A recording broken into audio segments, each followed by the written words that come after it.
says, forget about the old things, for I will do a new thing for you. I will make a way in the wilderness, rivers in the desert for you. But lately your hope has gone. You've lost your faith and you trust him no more. No be lie, no be lie, no be lie. Everything where you say must happen. No be lie.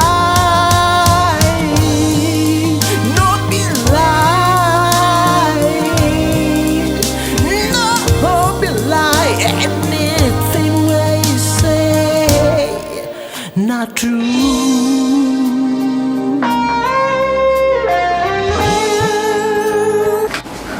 Recently in the House of Rep, the second reading has been done for the Christian court bill. So all this I see portends a lot of danger for our country. When you mix up physical insecurity with religious fanaticism, that is the essence of what we are wishing today. So, and of course the Christian court bill was, I believe, is a consequence of the Sharia law we're trying to counter. And so all these builds up a very complex situation for the country. And I feel that Nigeria is too big and too precious to be allowed to just disintegrate. And I felt like alerting, particularly the youth, the danger in agitating for the breakup of Nigeria. Because I believe that Nigeria basically was built on 3 tripods. On a tripod, the Hausa Fulani, the Yoruba, the Igbos. And once one tripod is knocked off, I believe that it can no longer stand on 2 legs, so it will definitely collapse. So this is why it's important to let those agitating for Biafra to know the consequences of their action. Nigeria has the potential of becoming a permanent member of Security Council. Nigeria has the potential of becoming a global superpower in a number of decades. And this is enough to allow Nigeria to survive and make the necessary give and take that will make it survive. And so this is the essence of the book. It just to alert and alarm the warmongers on the consequences, grave consequences of the situation of Nigeria. When we watch what is happening today in Syria, see what is happening in Libya, see what's happening in Yemen, it shows you the magnitude of violence that could engulf our country if we go the wrong way. In the past, examples have been made of countries that disintegrated, and now today they are still in the war mood. We can start with Sudan. Sudan fought a war for 6 years, and eventually, by referendum, carved out Southern Sudan. But this Southern Sudan is at war with itself. We have the example of Somalia. Somalia has been at war since 1991. So almost 25 years, Somalia is still at war. Eritrea went through 30 years of civil war and is still resting. We have other examples like in Korea. You know what's happening between North and South Korea. Since 1950, the conflict has been on. So give it about 66 years, they've been in conflict. We have the example of India and Pakistan.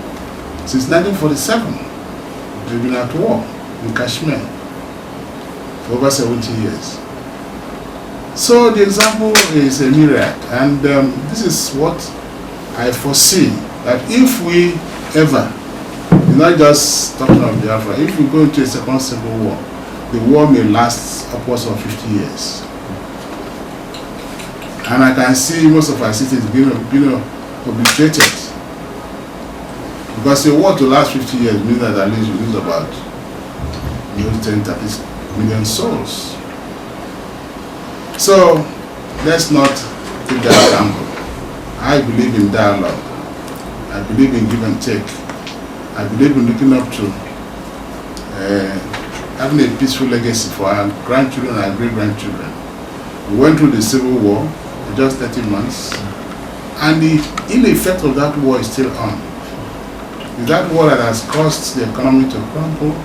We went into creating states, within local government, overstretched the economy, and today, Nigeria is where it is because of the Civil War for 30 months. Now, if we go into a war that will last decades, can you imagine the magnitude of calamity that will happen? So, I'm appealing to the youth. I'm appealing to the adults. I'm appealing to everybody to be patient, and let's see how we can build up a new country that can accommodate everybody. I'm not saying that Nigeria is perfect. A lot of things ought to be made right. And this is why the second part of the book wrote on what should be made right in the Nigerian society. A lot of things are wrong. The book talked of restructuring. And the book talked of so many other things like the secularity of Nigeria and other issues the book mentioned. So it's a book that is not saying that Nigeria is perfect. Nigeria ought to take the bold step to make good most of the lapses that have been constitutionally enshrined in our constitution. You know? And those things are things that I believe should be made good so that the nation will move forward. When we go further, the restructuring we're talking about is simply to cut down on the overhead expenses. That is, instead of having 36 states, can't we cut it down to 12 states? Can't we remove the local governments and have provinces, 60 provinces for instance? So can't we have 36 senators instead of 108? Can't we have just 120 House of Rep members instead of 360? So these are the restructuring I'm thinking of. Once we do this, we'll be saving almost 5 trillion naira annually, and that 5 trillion naira can be put into structural development and offer employment to the youth and cut down on the restiveness of the youth, and then of course neutralize this militancy in the youth. So it's a matter of taking the right approach. And of course, we will be killing two birds with one stone when we do so. So that is essentially what the book has tried to do, to alert Nigeria on the consequences of the Second Civil War, and then suggests what should be done to make sure Nigeria becomes acceptable to all the nationalities that make up the country. Well, definitely everybody will say that the change is not with any human touch. The change is here to be felt by the grassroots. And the change is still looking theoretical. And I believe that this is all what the government of the day should try and look internally and see what has actually gone wrong. For instance, the jingle for change to me is not powerful enough. You want a jingle that will ginger people, motivate them, You know, I used to always like this war against elitism, but we had it. It had an impact. So I believe the jingle maybe have to be reviewed and made more powerful. I believe there has to be more coordination between the federal and states. Change ought to be total and holistic to be effective. Today, change seems to be only in federal government. The 36 states are still everybody on its own. Not to talk of the local government. Change has to be total so that nobody reverses it tomorrow. And so, the platform for enforcing change or making people imbibe change should be widened. And I believe there still need to get the state government, no matter the party you belong to. What we are talking about is change for the survival and prosperity of Nigeria. And so to do so, whether you are in PDP or APC or whatever party you may belong to, the survival of Nigeria is the ultimate aim of everybody. And so we must agree that change should be total. And then thirdly, I agree with the change starts with me slogan. People tend to feel that change is just a means of allowing milk and honey drop from the sky. Change means you, how much have you changed? Look at yourself in the mirror and say, am I what I should be? Am I too fat or too thin? What do I do to myself? How do I change? And so families should also look at themselves. If a family has a young man who is an armed robber and they just keep on benefiting from his armed robbery, and you don't change that attitude, of course you're not contributing to change. So change should be attitude of the mind. Change should come from the heart. You know, it should not be really enforced. It should be something that will come from within. And this is what I think is missing. I thought this administration should have gone into ethical reorientation of Nigerians. Our value system should change. A sense of patriotism, a sense of oneness, team player spirit should have been promoted by that ethical reorientation. And once that is done, then people will not change from within. But without giving that people opportunity for reorientating them, you know, and then of course government should practicalize it by showing that we all belong to the same country, we are equal. There's a level playing field. Issues like federal character system should be reviewed so that you may limit it only to political appointment and security posts. But when it comes to productivity, anything productivity is to be the yardstick, then of course it has to be by merit. Particularly our education, because you find that most countries of the world that have prospered, their education is knowledge-based. Japan, Switzerland, Austria, Netherlands, they have no oil, but they are leading the economy of the world. So they are human-based economies, and human beings can move mountains. It's not really oil and all that will make a nation. So if we now kind of demoralize that human resource through ineffective or lopsided application of federal character, because federal character seems to dampen competition, because whatever you get is as an entitlement because you come from A or B. And so when you get that job, you are not getting it because you merit it. It is because it's your entitlement because you are Nigerian from this particular part of the country. So this is why most countries limit that to political appointments, you know, and for maybe senior security top jobs. But when it comes to the university, who is the vice chancellor, who is the lecturer, when it comes to running your parastatal, when it comes to running your factories, or running the NEPA and all that, it's purely on merit. So the person will go there and defend that merit by performing. So these are issues that I think that has dampened change. And I think along the line, these are issues that I believe will have to be looked into to make the change thing to be real. There's been call up for what we call restructuring of Nigeria. In fact, the former Vice President Atiku Abubakar and some other eminent Nigerians have been calling for restructuring. Some of us might not even know what it means to restructure, but the present government seems not to support the restructuring project of Nigeria. So do you support President Buhari on being too just adamant, not listening to what the country seems to suggest that we should do to solve our myriad of problems, both economic, socio-economic, and all that? Do you think it is okay for the president not to support restructuring? Do you think it's a cool? I think with many people speaking up now, I think Mr. President will have to consider his stand on restructuring.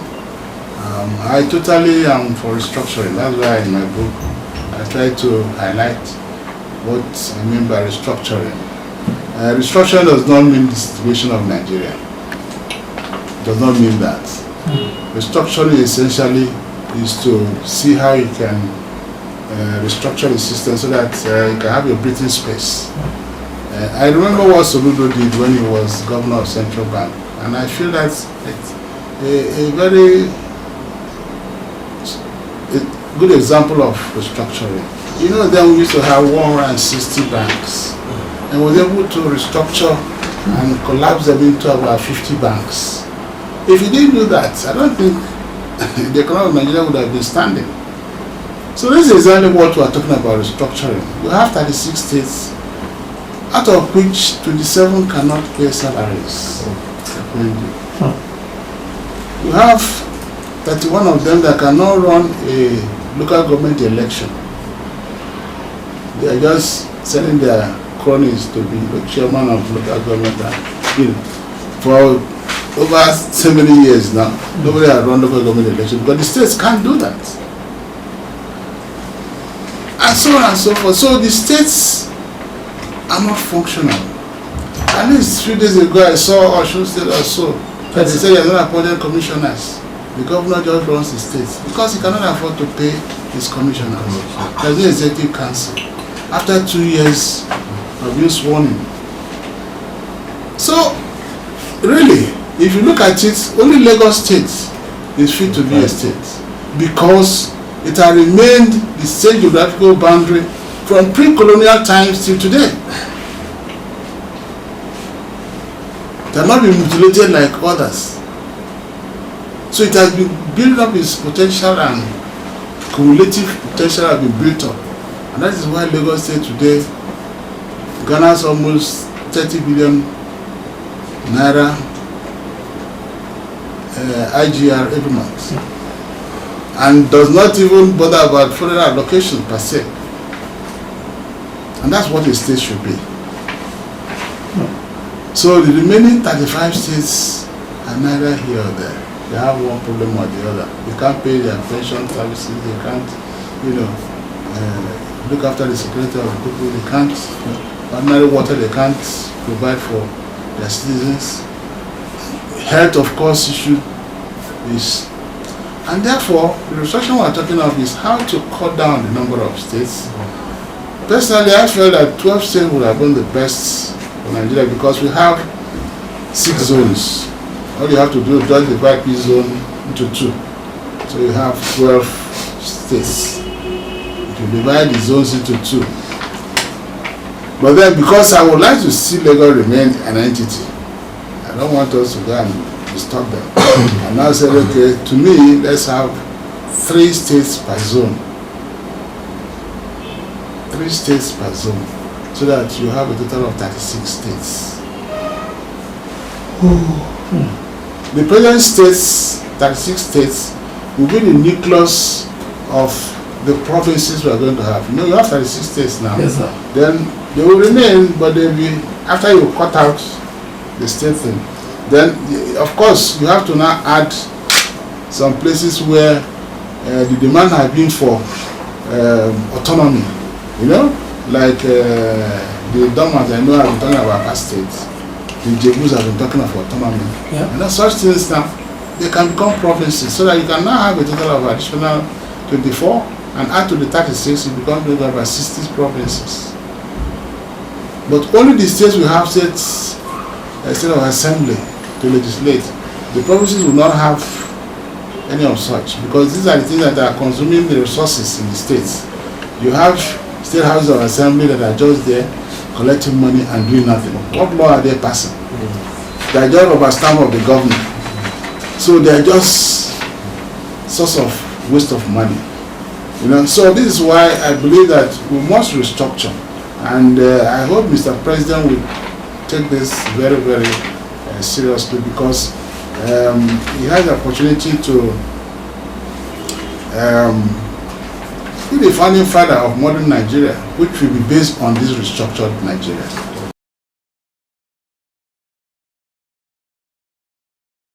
Yes, that's similar like restructuring, because this restructuring cannot really take off if there is no national conference. Because I believe that the best way to get it done is through a national conference, where a consensus can be reached on what will be the content of the restructuring. So the national conference will pass it, and of course a referendum will be held to now make it people mandated to exist. So I believe too that Mr. President will have to, for the sake of posterity, do something about setting up a national conference. It's actually inevitable, because some of these changes we are thinking of, you know, what have been bothering Nigeria, baggages that have been dragging Nigeria backward, it is a national conference that can address such things. So we have all the nationalities, all the stakeholders, everybody will sit and let's talk. The militancy we have today, if you don't allow them to talk, then the madness continues. So I believe the national conference will give people ability to vent their anger, and then we discuss and see how we meet each other halfway, and then see how we can get a new Nigeria established. And like I said before, it is a golden opportunity of Mr. President to try and take the mantle of being the founding father of modern Nigeria by instituting a national conference as soon as possible.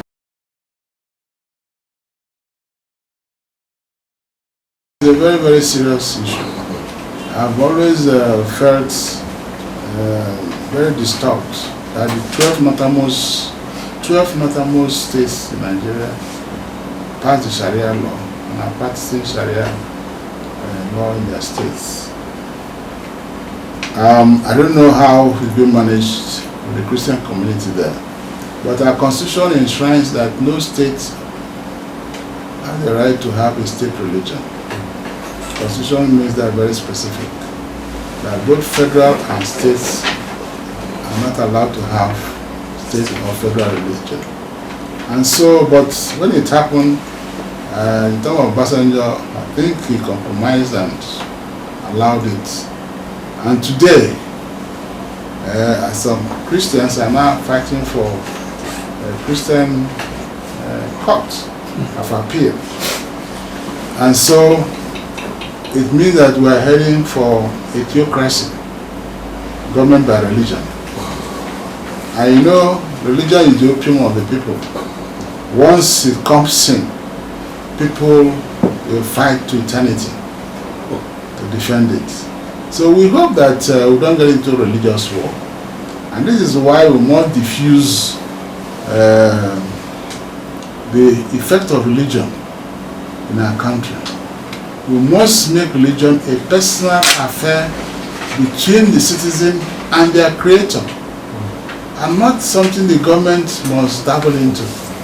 You know, the pilgrimage thing and all those things to be left to individuals. That's how it's done in most Muslim countries. I was in Pakistan, one of the course there, and when it's time for pilgrimage, government does not know about it. Individuals pay their fare and go. And how they come back and go is their business. But here, we make every government will follow. You have pilgrim board for Christian, pilgrim board for... It's not done. You must hands off everything to do with religion. Allow it to be a personal thing. Cut out state involvement in religion, and make sure that we do not sow the opium that will destroy us.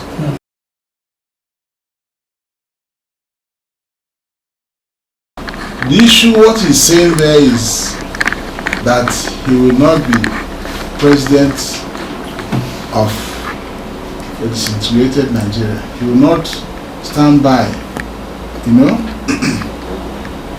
and watch Nigeria disintegrate. That is to say, he will not see Nigeria disintegrate under his watch. That is what he's saying, like that. Afro today is negotiating with the Niger Deltas. He's been talking to their leaders. So we must not, you know, I think the press just got it verbatim that way, raw. But what he means that he will not, Nigeria will not disintegrate under his watch. And I think he has a right to his views and issues. I do too. I believe Nigeria should remain one.